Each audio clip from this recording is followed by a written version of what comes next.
আগামী মরশুমের দল গঠনের কাজ অলরেডি শুরু করে ফেলেছে মোহনবাগান।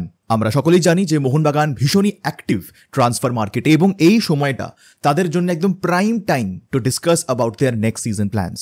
তো অলরেডি আমরা এটাও জানি যে হোসে মলিনার সাথে 1+1 কন্ট্রাক্ট ছিল, তো সেই +1 কন্ট্রাক্ট এক্সটেনশনটা মোহনবাগান কিন্তু অ্যাক্টিভেট করতে চলেছে এবং যদি সেটা হয় তাহলে মলিনার সাথে মিলে মোহনবাগান কিন্তু অলরেডি নেক্সট ইয়ারের প্ল্যানিং স্টার্ট করে ফেলেছে।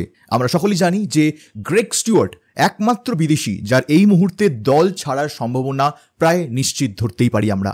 আরও একটা প্লেয়ার রয়েছে দিমিত্রি পেট্রাটস, তবে জানা নেই যে এখন অবধি তাকে ছেড়ে দেওয়ার কোনো পরিকল্পনা ম্যানেজমেন্ট করেছে বলে। তার কন্ট্রাক্ট আছে আরও এক মরশুমে, সেই কারণে আপাতত যা মনে হয় একজন নতুন বিদেশি তো আসছেনই এবং সেটা আসছেন গ্রেগ স্টুয়ার্টের জায়গায়। এবার প্রশ্ন হচ্ছে আসছেটাকে, তাহলে এই মুহূর্তে দাঁড়িয়ে কিছু লিকস বেরিয়ে এসছে, বিভিন্ন রিউমার্স এই মুহূর্তে চলছে যে 35 বছরের স্প্যানিশ অ্যাটাকিং মিডফিল্ডার জনাথন ভিয়েরার ওপর টার্গেট মোহনবাগান করেছে। এবার তোমাদেরকে বলে দিই, এটার পেছনে একটা স্টোরি আছে। জনাথন ভিয়েরা অনেক দিন ধরে মোহনবাগানের রেডারে কিন্তু আছে। আমরা এর আগেও I think either last year অথবা তার আগের বছর জনাথন ভিয়েরার ওপর আলোচনা করেছিলাম এবং তখনও ভিয়েরার প্রতি একটা ইন্টারেস্ট মোহনবাগান শো করেছিল। তবে কিছু কারণে সেই ডিল ফাইনালাইজ মোহনবাগান করে উঠতে পারেনি, but obviously Jonathan Vieira has been a target for Mohun Bagan for a long time.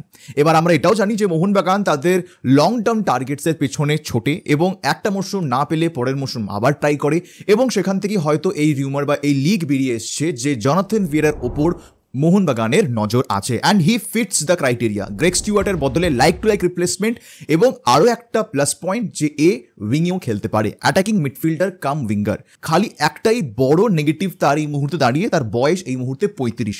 সবে মাত্র তিনি জহর ডিটিতে সাইন করেছেন। যারা জানো না, জহর ডিটি মালয়েশিয়ার একটা বড় ক্লাব এবং একটা 6 মাসেরও নয়, আই থিঙ্ক তিনি বোধহয় ফেব্রুয়ারিতে জয়েন করেছেন এবং জুনে তার কন্ট্রাক্ট শেষ হয়ে যাচ্ছে। তো কিছু মাসের জন্যে তিনি যে সাইন করেছেন, তিনি আউট অফ ক্লাব ছিলেন প্রায় 6 মাস বলি। সেপ্টেম্বরে লাস্ট তিনি খেলেছেন খর ফাকান বলে একটি ক্লাবে, তারপর থেকে ফেব্রুয়ারি মাস অবধি তিনি কোনো ক্লাব পাননি এবং তারপরে একটা শর্ট টার্ম কন্ট্রাক্টে তিনি জহর ডিটিতে সাইন করেছেন এবং তারপরে আবার জুন মাসে তিনি একজন ফ্রি এজেন্ট হয়ে যাবেন। এবং এই যে 6 মাস তিনি ফুটবল খেলেননি, এটা তার জন্য নতুন নয়। তার 2024 থেকে 2025-এর তোমরা যদি ক্লাব হিস্ট্রি দেখো তাহলে তিনি জানুয়ারি 2024-এ লাস পালমাস ছেড়েছেন এবং তারপর তিনি 1 মাস কোনো ক্লাব পাননি। ফেব্রুয়ারির 6 তারিখ 2024 সালে তিনি আলমেরিয়া বলে একটি ক্লাবে জয়েন করেছেন এবং সেখানে জুলাই মাসে সেই ক্লাব ছেড়ে তিনি আবার খর ফাকানে সই করেছেন জুলাইয়ের 2024-এ। জুলাইয়ের 2024 থেকে সেপ্টেম্বর 2024 অবধি সেই ক্লাবে খেলার পরে তিনি সেই ক্লাবও ছেড়ে দেন এবং তারপরে 6 মাস পর তিনি আবার মালয়েশিয়াতে এসে খেলছেন। তাহলে লিটারালি লাস্ট 1 বছরে তিনি মোটামুটি 4টে থেকে 5টা ক্লাব চেঞ্জ করেছেন, which is not a very good thing from his CV. এবং আরও একটা বড় নেগেটিভ যেটা, তার বয়স 35। তো যেহেতু এটা প্র্যাকটিক্যালি একটা রিউমার, সেই কারণে খুব ডিটেলসে এই ট্রান্সফার নিয়ে আলোচনা করার মতন আমি এখন এই মুহূর্তে কিছু দেখছি না। এবং এই যে একটা হিস্ট্রি তার রয়েছে, যতই মোহনবাগানের অনেক দিনের টার্গেট হোক না কেন, আই ডোন্ট থিঙ্ক মোহনবাগান এর প্রতি প্রথমেই ঝাঁপাবে বলে। বিকজ যদি আমরা লাস্ট 1-2 বছরের মোহনবাগানের ট্রান্সফার দেখি তাহলে ওরা কিন্তু মোটামুটি 29, 30, 31 এই রেঞ্জে ফুটবলার নিয়ে আসতে চাইছে। সেখান থেকে দাঁড়িয়ে 35 বছরের এই অ্যাটাকিং মিডফিল্ডারের সাইনিংটা একটু আউট অফ সিকোয়েন্স লাগছে।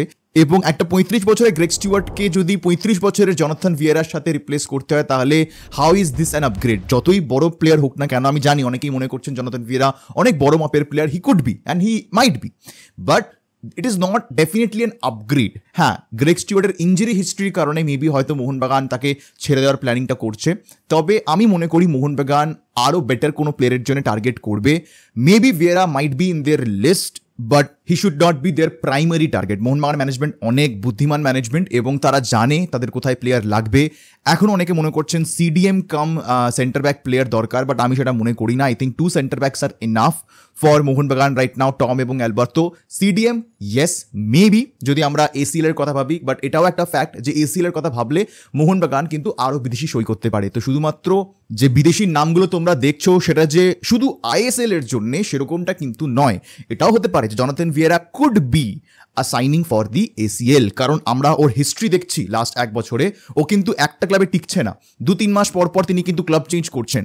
তো এরকম একটা প্লেয়ার কিন্তু পারফেক্ট প্রোফাইল এসিএল এর জন্য। জন্য যে ভাই তুমি এসো, তোমাকে আমি খেলাবো এসিএল এ, শুধুমাত্র তোমাকে বসে বসে টাকা দেবো, তোমাকে এই ম্যাচেসগুলো খেলতে হবে, উইংয়ে তুমি খেলবে এবং তুমি আমার জন্য এসিএল ছাড়া কোথাও খেলবে না, তুমিও যদি এতে খুশি থাকো তুমি আসো, তুমি খেলো।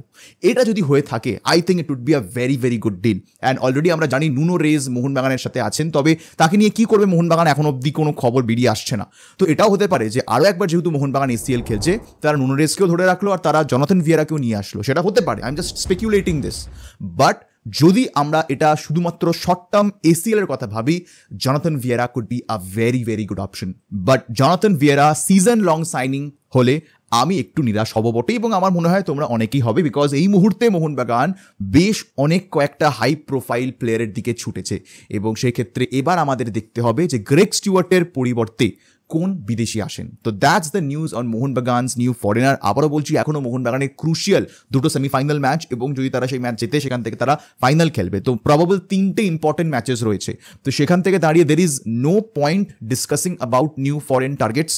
মেবি নিউজ আসছে ঠিক কথাই, তবে আমার মনে হয় তোমরা যারা সমর্থক আছো এই মুহূর্তে টিমকে পুরোপুরি সাপোর্ট করো, যারা প্লেয়ার্স আছেন সবাইকে পূর্ণ সাপোর্টটা দাও, because they really need it. এখন জানি না, আমি খুবই কনফিউজড এই মুহূর্তে। কেউ বলছে যে বেঙ্গালুরু ভার্সেস জামশেদপুর যারা জিতবেন তাদের মধ্যে একজন মোহনবাগানের এগেনস্টে খেলবে সেমিফাইনাল। কেউ বলছেন যে না, নর্থ ইস্ট এবং জামশেদপুরের মধ্যে যে জিতবে সে খেলবে। তো একটু কনফিউজিং আছে সেই ব্যাপারটা, আমি এখনো নিজেও পুরোপুরি ক্লিয়ার নই। অবশ্যই কমেন্ট সেকশনে তোমরা জানিও যে তোমরা একেবারে কনফার্ম জানো কিনা যে মোহনবাগান কার এগেনস্টে সেমিফাইনাল খেলবে, সেটা কমেন্টে জানাতে কিন্তু একদম ভুলো না। বাট আপাতত মোহনবাগানকে নিয়ে এই খবরই আছে। আশা করবো তোমাদের ভিডিওটা ভালো লেগেছে। ভালো লেগে থাকলে লাইক এবং শেয়ার করতে কিন্তু একদম ভুলবে না। যারা প্রথমবার এসেছো এই চ্যানেলে এবং এখন এই চ্যানেলটাকে সাবস্ক্রাইব করোনি, কিসের ওয়েট করছো? অবশ্যই সাবস্ক্রাইব করে নিও এরকম ডেইলি ইন্ডিয়ান ফুটবল আপডেট পাওয়ার জন্য। দেখা হবে তোমাদের সাথে পরের ভিডিওতে, আর এই ভিডিও দেখার জন্য তোমাদের সবাইকে জানাবো ধন্যবাদ।